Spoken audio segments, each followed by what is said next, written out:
Friends நேயர்களுக்கு வணக்கம். ஒரே தொகுதிக்காக 2 தலைவர்களை போட்டி போட்டுக்கிற சம்பவம் தான் இந்த கட்சியில நடந்திருக்கு. நான் கேட்டது இந்த தொகுதி, ஆனா ஒதுக்குனது இந்த தொகுதி. ஒதுக்குன தொகுதியில என்னை நிக்க விடுங்க அப்படின்னு இந்த தலைவர் ரொம்ப அடம் பிடிக்கிறாரு. இல்லங்க, இந்த தொகுதியில நான் என்ன பண்ணிட்டேன், ஆரம்பத்துல இருந்து வேலை பார்த்திருக்கேன், இந்த தொகுதி எனக்கு தான் அப்படின்னு இன்னொரு தலைவர் என்ன பண்றாங்க, போட்டிக்கு நிக்கிறாங்க. இந்த தொகுதியை யாருக்கு ஒதுக்க போறாங்க அப்படின்றத, கட்சி என்ன முடிவு எடுக்க போகுது அப்படின்றதையும் டீட்டெயிலா பார்க்கலாம்.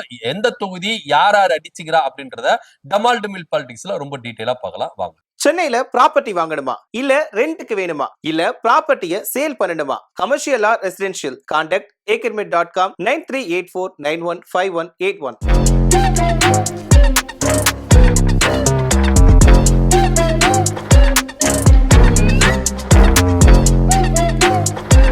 இந்த தேர்தல்ல பாஜகவினுடைய குறிக்கோள் என்னவா இருக்கு அப்படின்னா, இந்த தடவை சட்டமன்றத்துக்குள்ள இரட்டை இலக்குல நம்ம போகணும் அப்படின்னு தான் அவங்க ரொம்ப மும்முரமா முயற்சிக்கிறாங்க.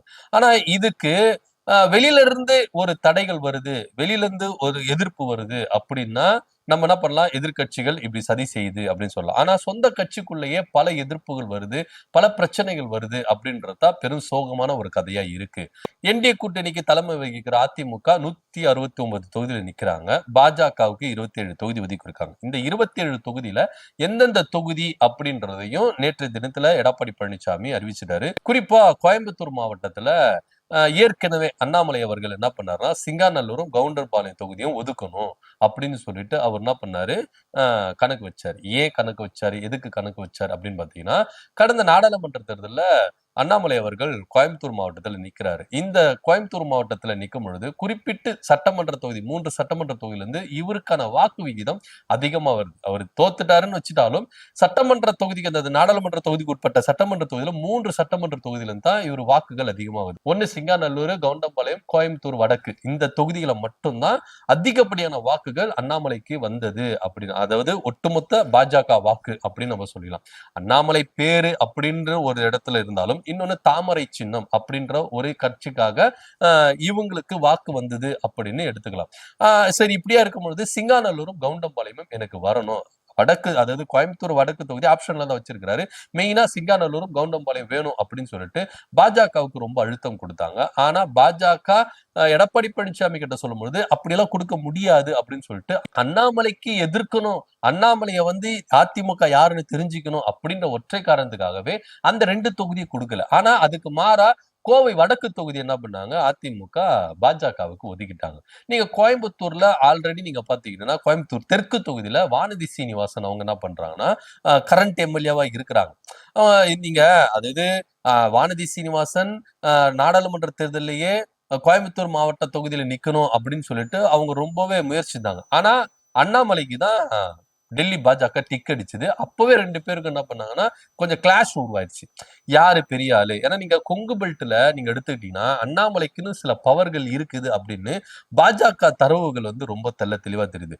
தேர்தல் ஆணையத்தின் சர்வே படி நீங்க எடுத்துக்கிட்டா கூட, அதாவது இந்த வாக்கு சதவீதத்தின் எடுத்துக்கிட்டா கூட, நாடாளுமன்ற தேர்தல்ல பாஜகவுக்கு இந்த 3 தொகுதியில நான் முன்னாடியே சொன்ன மாதிரி சிங்காநல்லூர், கவுண்டம்பாளையம், கோயம்புத்தூர் வடக்கு, இந்த தொகுதியில மட்டும்தான் பாஜகவுக்கு பெரும்பாலான வாக்குகள் வந்தது அப்படின்றதுதான் அந்த தேர்தல் ஆணையத்தின் வாக்கு சதவீதத்தினுடைய சர்வே கூட ரொம்ப டீட்டெயிலா இங்க காட்டுது. இப்படியா இருக்கும் பொழுது கோயம்புத்தூர் தெற்கு தொகுதியில சிட்டிங் எம்எல்ஏவா இருந்த வானதி சீனிவாசன் அவர்கள் அப்பவே என்ன பண்ணாங்கன்னா, கொஞ்சம் கொஞ்சமா கிட்டத்தட்ட ஒரு 6-8 மாசத்துக்கு முன்னாடி என்ன பண்ணாங்கன்னா, கோயம்புத்தூர் வடக்கு தொகுதியில இறங்கி என்ன பண்ணிட்டாங்க, வேலைகளை ஆரம்பிச்சுட்டாங்க. இன்னும் சொல்ல போனா பகுதி வாரியா என்ன பண்ணிட்டாங்கன்னா, தன்னுடைய ஆதரவாளர்களை நியமிச்சு அங்க கிரவுண்ட் லெவல்ல இறங்கி வேலை பார்க்கறதுக்கு என்ன பண்ணிட்டாங்க, வானதி சீனிவாசன் கிட்டத்தட்ட ஒரு 6 மாசத்துக்கு முன்னாடி என்ன பண்ணிட்டாங்கன்னா வேலைகளை ஸ்டார்ட் பண்ணிட்டாங்க. கோயம்புத்தூர் வடக்கு தொகுதியில நிச்சயமா நமக்கு, அதாவது கோயம்புத்தூர் தெற்கு தொகுதி கொடுத்தாலும் நம்ம ஜெயிச்சிருவோம், மாறாக கோயம்புத்தூர் வடக்கு தொகுதி கொடுத்தாலும் அங்கேயும் நம்ம ஜெயிக்கிறதுக்கு இப்பவே என்ன பண்ணிடலாம், வேலைகளை செஞ்சிடலாம் அப்படின்னு சொல்லிட்டு என்ன பண்ணிட்டாங்க,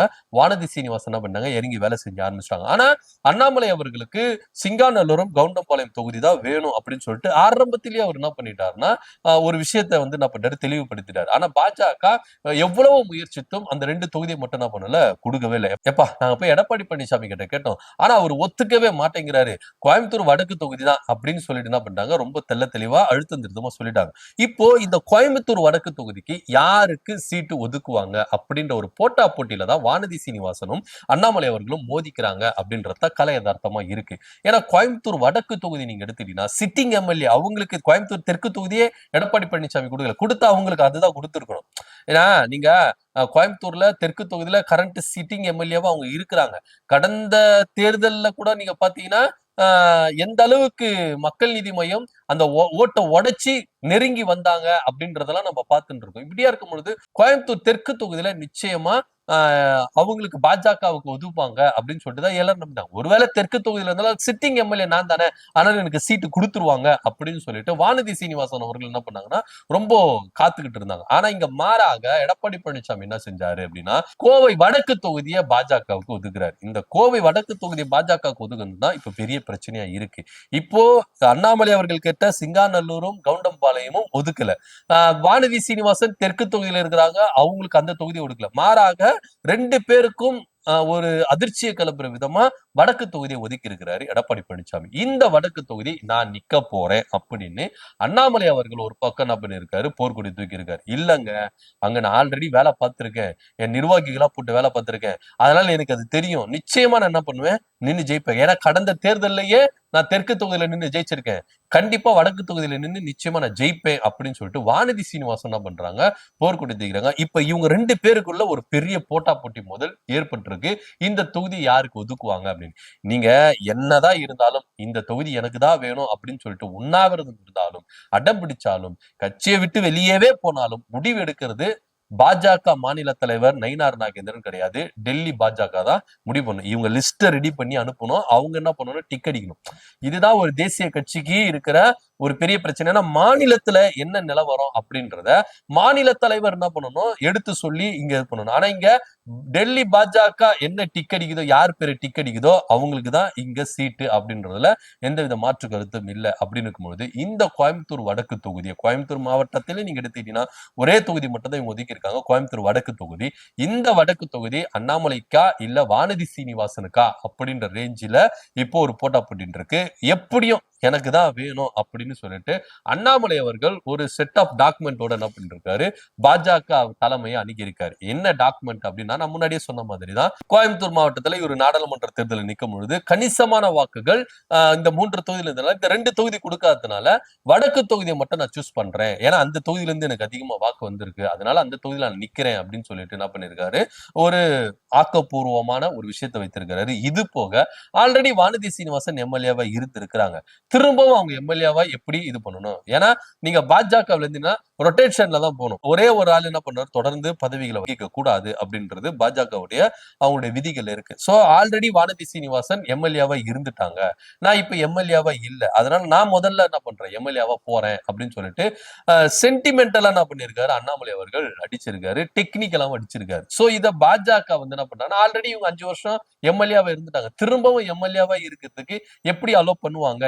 இன்னும் சொல்ல போனா பாஜகவுல எம்எல்ஏ கேண்டிடேட் நிக்கிறதுக்கு அல்லது ஸ்டார் எம்எல்ஏ கேண்டிடேட் நிக்கிறதுக்கு ஆள் இல்ல அப்படின்றதும் ஒரு நிதர்சனமான உண்மையா இருக்கு. இப்ப வானதி சீனிவாசனை இந்த இடத்துல வச்சுப்பாங்களா இல்ல அவங்களுக்கு வேற தொகுதி கொடுப்பாங்களா அப்படின்ற ஒரு விஷயம் இருக்கு. இன்னொரு விஷயம், அண்ணாமலை அவர்கள் கொங்கு பெல்ட்ல நான் ராஜா அப்படின்றது நிரூபிக்கணும் அப்படின்றதுக்காகவே அண்ணாமலை அவர்கள் மாநில தலைவரா இருக்கும் பொழுதே கொங்கு பெல்ட்ல சில கட்டமைப்புகளை அவர் கட்டமைச்சிட்டாரு. கோயம்புத்தூர் வடக்கு தொகுதியில அண்ணாமலை அவர்கள் நிக்கல அப்படின்னா இங்க பல உள்ளடிகள் வேலை நடக்கும், வானதி சீனிவாசனுக்கு கொடுத்துட்டா பல உள்ளடிகள் வேலை இருக்கும் அப்படின்றதுதான் கலை யதார்த்தமா இருக்கு. ஒருவேளை அண்ணாமலைக்கு கொடுத்துட்டா வானதி சீனிவாசன் அவர்கள் உள்ளடி வேலை பார்ப்பாங்க அப்படின்னு இங்க சொல்லப்படுது. ஆக மொத்த இப்போ ஒரு கட்சிக்கு ஒரு தொகுதியை ஒதுக்குறாங்கன்னா அந்த தொகுதியில ஒரு கட்சியை சேர்ந்த 2 தலைமைகள், அதாவது வானதி சீனிவாசனும் குறைந்தவர் அல்ல, அண்ணாமலை அவர்களும் குறைந்தவர்கள் அல்ல அப்படின்றதுதான் இங்க போட்டா போட்டியை நிரூபிக்க காட்ட வேண்டிய ஒரு சுச்சுவேஷனா இருக்கு. இப்படியா இருக்கும் பொழுதுதான் இந்த போட்டியில யார் வின் பண்ண போறா,